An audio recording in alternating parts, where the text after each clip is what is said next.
I'd sent a text to my wife and said I was out looking for a gunman. Only a few seconds later I had this distinct impression where somebody else was with me.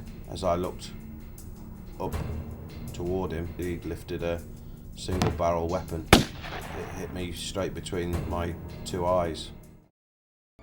Richard House Children's Hospice currently cares for 240 youngsters with life-limiting illnesses. And this week, some of them came together with their families to welcome a surprise visitor.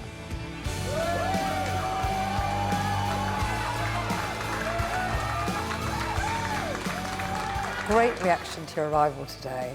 I thought a little bit, no, they're expecting Cheryl. I could see half the guys like, OK, it's Simon, we'll make the most of it. Mr. Parkinson's is not a welcome guest here. Written from the heart, Nikki Pywell was diagnosed with Parkinson's 6 years ago, aged just 29. She writes poetry as a way of expressing her feelings about the condition. He steals my joy, he hides within. The chaos inside me is full to the brim. How did your condition first start?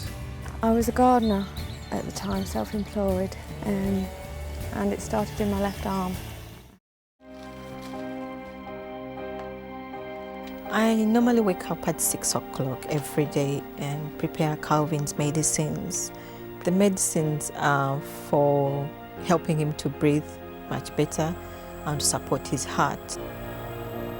I get Belinda to help me out. Calvin has high pressures in the lungs. He gets stressed out and the situation can change all of a sudden and we have to give him more oxygen. On the night that James went missing, they visited 2 or 3 of the local hostelries, and from CCTV footage that we've actually seen, they were thoroughly enjoying themselves coming up the street and going to the last place that James visited, which was the Prince of Wales. Then he decided it was time to go, and once James decided it was time to go, that was it. And then he's picked up later on at 11:58 on CCTV footage not far from this hotel. And that's the last we ever saw of James.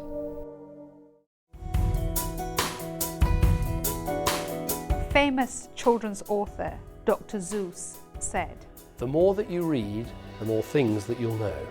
The more that you learn, the more places you'll go." Research shows that people with strong literacy skills are more likely to have greater self-esteem, better health, And higher salaried jobs. It's an issue we can unite upon and say, we support Daybreak's Get Britain Reading campaign. I'm here with the charity Northern Lights, which gives children with life-threatening illnesses a break away from frequent hospital visits and the pain of their day-to-day lives. They come away, they're very worn, they're very tired. We bring them here and we allow them to be children. It just gives them a terrific freedom and gives them a massive confidence in themselves.